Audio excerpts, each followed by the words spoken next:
सूरज अभी पूरी तरह निकला भी नहीं था जब हरिराम अपने खेत में झुककर मिट्टी को हाथ से मसल रहा था। उसके हाथ कठोर हो चुके थे, लेकिन उनमें एक अजीब सी नरमी भी थी, जैसे वो मिट्टी से बात कर रहा हो। उसने पसीना पोंछा और आसमान की तरफ देखा। इस दफा साथ दे देना। पिछले कुछ सालों ने उसे थकाया जरूर था, लेकिन तोड़ा नहीं था।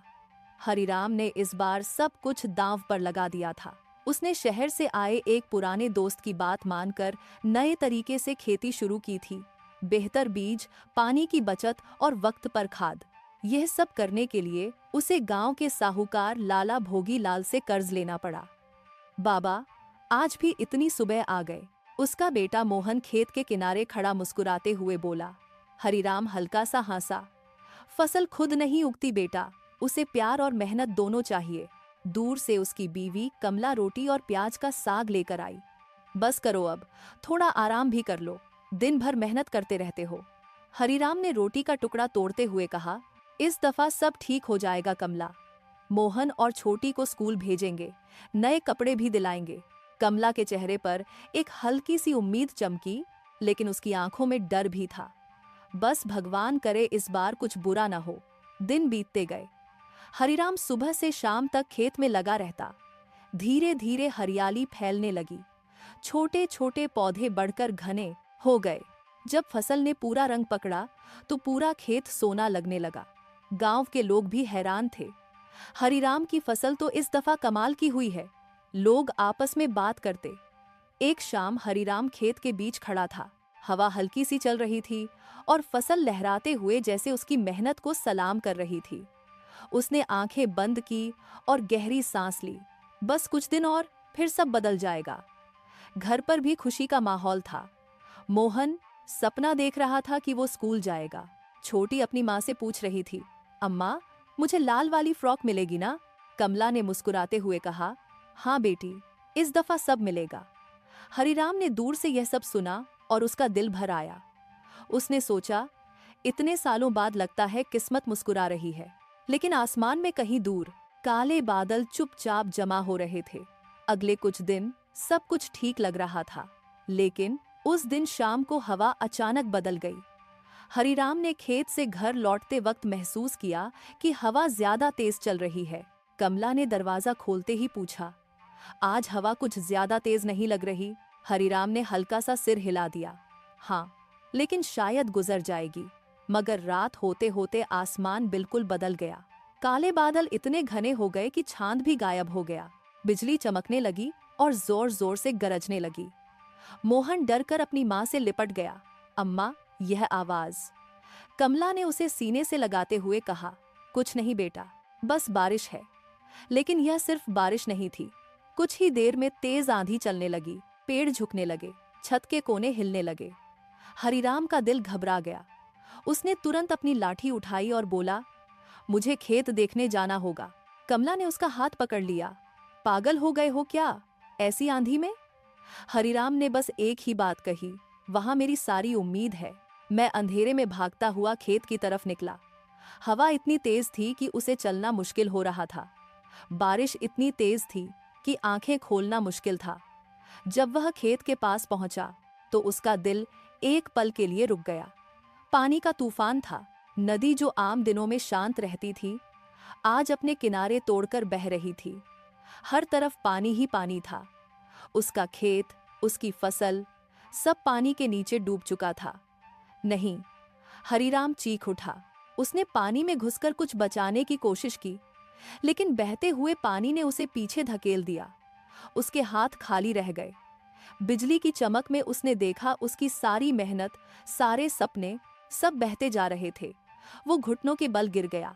बारिश उसके चेहरे पर गिर रही थी, लेकिन अब आंसू और पानी में कोई फर्क नहीं था।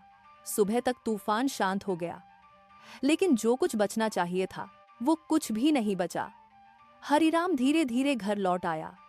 कमला ने उसका चेहरा देखा और बिना कुछ पूछे समझ गई, सब खत्म हो गया। हरिराम ने धीमी आवाज में कहा। घर में खामोशी छा गई।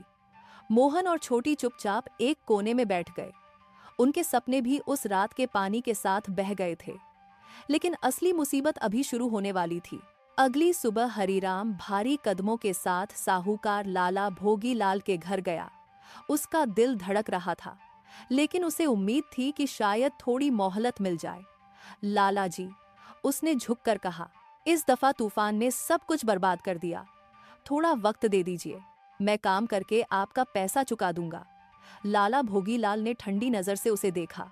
हरीराम, कागज पर जो लिखा है वो बदला नहीं जा सकता, लेकिन लाला जी, यह मेरी पुरखों की जमीन है। लाला हंस पड़ा, अब नहीं, अब यह मेरी है। हरीराम के पैरों तले जमीन खिसक गई। कल तक तुम फसल के मालिक थे, आज तुम सिर्फ कर्जदार हो, लाला ने सख्ती से कहा। हरीराम ने बहुत इल्तिजा की, लेकिन कोई फायदा नहीं हुआ। आखिरकार उसे अपनी जमीन छोड़नी पड़ी। घर लौटकर उसने सब बताया। कमला चुप हो गई। मोहन की आंखों में आंसू आ गए। छोटी समझ नहीं पाई, लेकिन उसे महसूस हो गया कि कुछ बहुत बुरा हो गया है। उस रात हरीराम ने नींद नहीं की। वह बस एक ही बात सोचता रहा, अब क्या। सुबह उसने एक फैसला किया। हम यहाँ नहीं रह सकते, उसने कहा, हमें शहर जाना होगा। कमला ने धीरे से सिर हिला दिया। जहां तुम जाओगे हम वहां चलेंगे। और इस तरह वो अपना सब कुछ छोड़कर निकल पड़े। शहर हरीराम के लिए एक नई दुनिया था। बड़ी सड़कें, भीड़ भरी गलियां और हर तरफ अजनबी चेहरे। यहाँ कोई किसी को नहीं जानता था और न ही किसी के पास किसी के दर्द के लिए वक्त था। हरीराम ने पहले दिन ही समझ लिया कि यहाँ जीना है तो बस काम करना होगा, बिना रुके, बिना थके। उसने एक निर्माण स्थल पर मजदूरी शुरू की। दिन भर वो भारी ईंटें उठाता, सीमेंट घोंटता और धूप में जलता रहता। उसके हाथ और भी सख्त हो गए थे और पैरों में छाले पड़ गए थे। रात को जब वो अपनी छोटी सी झोपड़ी में लौटता तो उसका जिस्म दर्द से भर जाता था, लेकिन जब वो मोहन और छोटी को सोता हुआ देखता तो उसे एक नई ताकत मिलती। एक रात मोहन ने धीरे से पूछा, बाबा, क्या हम कभी वापस अपनी जमीन पर जाएंगे? हरीराम कुछ पल के लिए चुप रहा। फिर उसने कहा, जमीन से ज्यादा जरूरी है खुद पर भरोसा। जब तक वो है, हम कहीं भी अपनी दुनिया बना सकते हैं। अगले कुछ हिस्सों में हरीराम ने अपने आसपास का माहौल ध्यान से देखना शुरू किया। उसने देखा कि उस जैसे कई मजदूर थे। किसी की जमीन चली गई थी, किसी का घर टूट गया था और कोई ज़र्ब के बोझ तले दबा हुआ था। सब अलग अलग जगह से आए थे, लेकिन सबका दर्द एक जैसा था। एक दिन लंच के वक्त हरीराम ने कुछ मजदूरों से बात छेड़ी। हम सब यहाँ अकेले मेहनत कर रहे हैं, लेकिन फिर भी जिंदगी बदल नहीं रही। क्यों? एक मजदूर बोला। क्या करें, मजबूरी है। हरीराम ने धीरे से कहा, मजबूरी तब तक होती है जब तक हम अकेले होते हैं। उन लोगों ने उसकी बात पहले तो सीरियस नहीं ली, लेकिन हरीराम ने हिम्मत नहीं छोड़ी। वो रोज उनसे बात करता, उनकी कहानी सुनता और अपनी बताता। धीरे धीरे लोग उसकी बात समझने लगे। एक शाम उसने सबको एक जगह बुलाया। अगर हम सब मिलकर काम करें तो हम अपना कुछ शुरू कर सकते हैं, छोटा ही सही, लेकिन अपना। क्या? किसी ने पूछा। सब्जी उगाएंगे या छोटा सा काम शुरू करेंगे? जो कमाएंगे वो हम सब में बांटेंगे। लोग सोच में पड़ गए। रिस्क था, लेकिन उम्मीद भी थी। आखिरकार 4 लोग उसके साथ जुड़ गए। उन्होंने अपनी थोड़ी थोड़ी बचत इकट्ठी की। शहर के किनारे एक छोटी सी जमीन किराए पर ली। शुरुआत बहुत मुश्किल थी। न पूरा सामान था, न ज्यादा पैसा, लेकिन एक चीज थी साथ। हरीराम सुबह सबसे पहले उठता और सबको काम बांटता। यह सिर्फ पैसे का काम नहीं है, यह हमारी नई जिंदगी है, वो कहता। धीरे धीरे मिट्टी फिर से उनके हाथों में आई और इस दफा हरीराम अकेला नहीं था। महीने गुजर गए। हरीराम और उसके साथियों की मेहनत धीरे धीरे रंग लाने लगी। जो छोटी सी जमीन उन्होंने किराए पर ली थी, वहां अब हरी भरी सब्जियां उगने लगी थीं। टमाटर, मिर्च, पालक और बैंगन। उन्होंने फैसला किया कि वो अपनी सब्जी सीधा बाजार में बेचेंगे, बीच के दलालों को हटाकर। पहले दिन जब वो बाजार गए तो उन्हें ज्यादा फायदा नहीं हुआ। लोग उन्हें जानते नहीं थे। कुछ लोगों ने उनकी तरफ देखा भी नहीं, लेकिन हरीराम ने हिम्मत नहीं हारी। हर चीज को वक्त लगता है, उसने अपने साथियों से कहा। दूसरे दिन वो फिर गए। इस दफा उन्होंने आवाज लगानी शुरू की, ताजी सब्जी ले लो। धीरे धीरे कुछ लोग रुकने लगे। किसी ने थोड़ा सा खरीदा, किसी ने सिर्फ पूछा।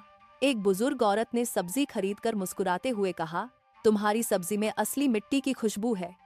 यह बात हरिराम के दिल तक उतर गई। दिन बदलते गए, उनका काम बढ़ता गया। अब लोग उन्हें पहचानने लगे थे। उनकी ईमानदारी और मेहनत की वजह से उनका छोटा सा काम मशहूर होने लगा। घर में भी बदलाव आने लगा। मोहन अब स्कूल जा रहा था। वो रोज नई चीजें सीख कर आता और अपने बाबा को बताता। छोटी अपनी किताबों के साथ खुश रहती और कभी कभी अपनी माँ के साथ बाजार भी जाती। एक दिन कमला ने हरिराम से कहा, याद है वो रात जब सब कुछ खत्म हो गया था? हरिराम ने हल्का सा मुस्कुराते हुए कहा, हाँ, लेकिन शायद वही रात हमारी नई सुबह थी। कुछ समय बाद हरिराम और उसके साथियों ने और पैसा जोड़कर अपना काम और बड़ा कर लिया। अब वह सिर्फ सब्जी नहीं बल्कि दूसरे मजदूरों को भी काम देने लगे। एक दिन हरिराम बाजार से लौट रहा था। उसने आसमान की तरफ देखा। आज भी बादल थे, लेकिन इस दफा उसे डर नहीं लग रहा था।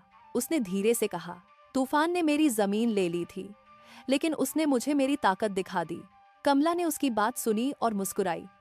तुमने सिर्फ अपनी जिंदगी नहीं बदली, तुमने औरों को भी जीना सिखा दिया। हरिराम ने अपने बच्चों को देखा। मोहन किताब पढ़ रहा था और छोटी हंस रही थी।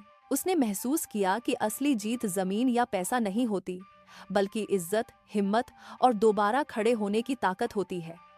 और इस दफा चाहे कितना भी बड़ा तूफान क्यों ना आए, हरिराम कभी नहीं टूटेगा। नैतिक जिंदगी में जीत उसकी होती है जो गिरकर भी दोबारा खड़ा हो जाए।